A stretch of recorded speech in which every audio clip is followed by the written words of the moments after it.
여러분 안녕하십니까? 다양한 뉴스가 가득한 방송 IHQ 리포트 임리아입니다. 2월 15일 수요일 뉴스 시작하겠습니다.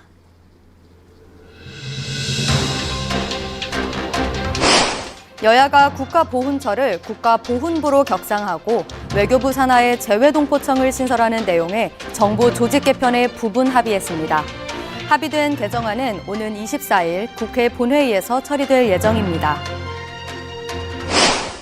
도살위기에 처한 동물들을 구조해 안락사시킨 혐의로 재판에 넘겨진 케어의 박소연 전 대표에게 징역 2년이 선고됐습니다. 다만 재판부는 도주 우려가 없다며 구속하진 않았습니다. 서울대, 고려대, 연세대를 뜻하는 이른바 스카이에 합격한 4명 중 1명은 등록을 포기하는 것으로 나타났습니다. 최초 합격자 전원이 이탈한 학과도 나왔습니다. 카카오 모빌리티가 배차 알고리즘을 조작해 가맹 택시기사에게 콜을 몰아준 것으로 드러났습니다. 공정거래위원회는 카카오 모빌리티에게 과징금 257억 원을 부과했습니다. 금리 인상 영향으로 전세자금 대출 이자 부담이 커지고 전세 사기에 대한 우려로 월세 선호 현상이 두드러지고 있습니다. 월세가 100만 원이 넘는 서울 소형 빌라 거래도 증가했습니다.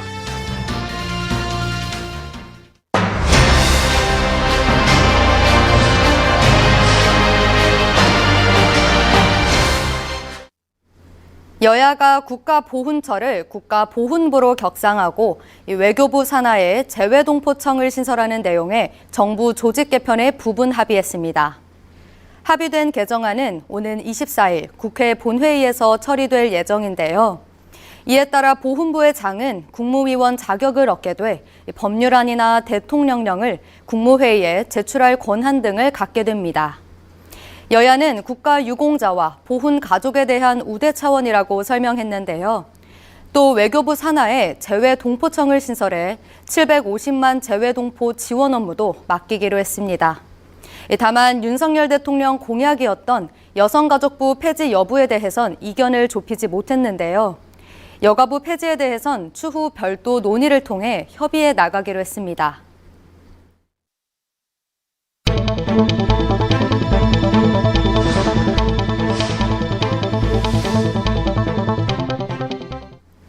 도살위기에 처한 동물들을 구조해 안락사시킨 혐의로 재판에 넘겨진 케어의 박소연 전 대표에게 징역 2년이 선고됐습니다.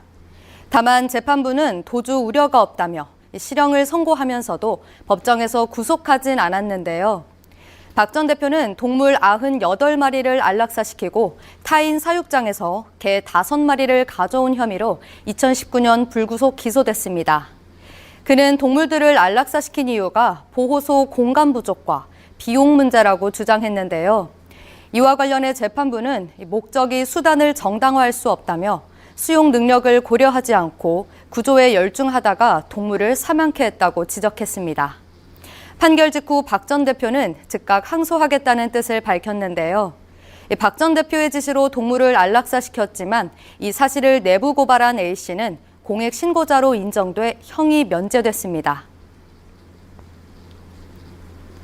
서울대, 고려대, 연세대를 뜻하는 이른바 스카이에 합격한 4명 중 1명은 등록을 포기하는 것으로 나타났습니다. 올해 무려 1,198명이 이 스카이에 합격하고도 등록을 포기한 것으로 조사됐는데요. 종로학원에 따르면 이 3개 대학의 정시 전체 모집 정원 4,660명 중 1,198명이 등록을 포기했습니다. 지난해보다 142명 늘어난 수치인데요. 추가 합격자는 연세대가 가장 많았습니다. 특히 최초 합격자 전원이 이탈한 학과도 있었는데요.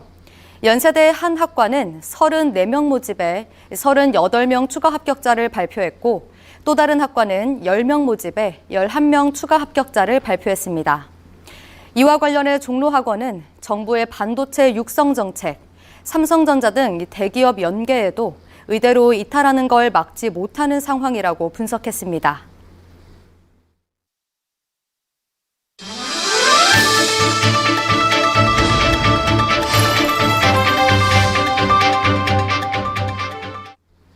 택시 호출 시장의 90%를 넘게 장악한 카카오 모빌리티가 배차 알고리즘을 조작해 가맹 택시기사에게 콜을 몰아준 것으로 드러났습니다.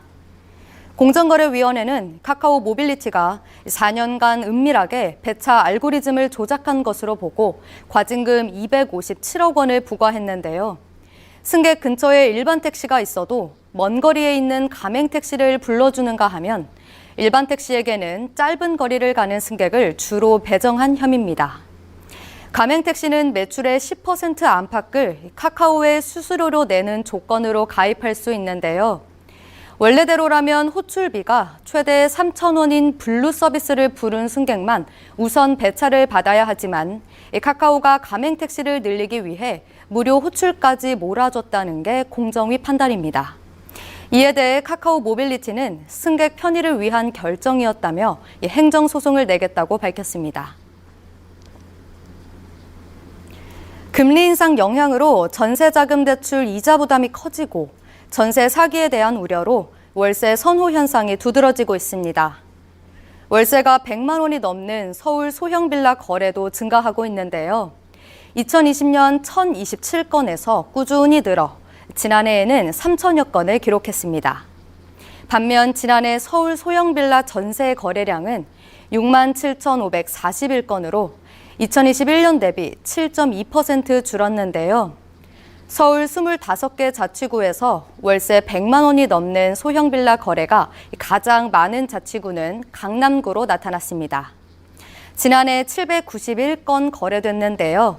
이어 송파구 458건, 서초구 390건, 마포구 166건, 광진구 156건 등으로 조사됐습니다.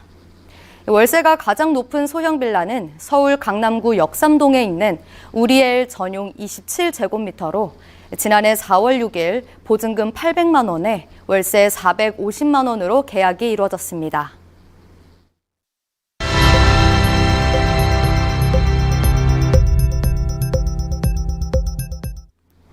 (2030) 세대를 중심으로 SNS에서 핫플레이스로 알려진 유명 카페들이 인기를 끌고 있는데요. 일부 빵은 트랜스 지방과 포화 지방 함량이 기준치를 초과하는 것으로 조사됐습니다. 일반 제과점에서 판매하는 빵의 3배 수준이라고 하는데요. 트랜스 지방과 포화 지방을 과하게 섭취하면 당뇨, 고혈압 등 만성 질환에 시달릴 확률이 높아집니다. 하지만 한국소비자원은 카페에서 판매하는 빵류는 영양성분 의무 표시 대상이 아니기 때문에 상대적으로 트랜스 지방과 포화 지방 함량이 높다고 판단하고 있습니다. 소비자원은 외식 사업자가 소비자에게 정확한 정보를 제공할 수 있도록 식약처의 교육, 홍보를 요청할 계획입니다. 가상화폐 거래소 빗썸 실소유주 의혹을 받는 강종현 씨가 지난 2일 관계사 배임, 횡령 등 혐의로 구속된 가운데 전 연인인 배우 박민영도 검찰 조사를 받은 사실이 드러났습니다. 전날 SBS 보도에 따르면 검찰은 수사 과정 중 빗썸 관계사에서 발행한 전환사채 차명 거래에 박민영의 이름이 사용된 정황을 확보하고 수억대 차익이 발생한 사실도 포착한 것으로 알려졌는데요. 박민영은 관련 의혹을 부인한 것으로 전해졌지만 검찰은 박민영을 출국 금지시키고 추가 소환 조사 여부를 검토 중에 있습니다. 최근 메타버스 기반 애플리케이션 본디가 인기를 끌고 있는 가운데 국적 논란에 휩싸였습니다.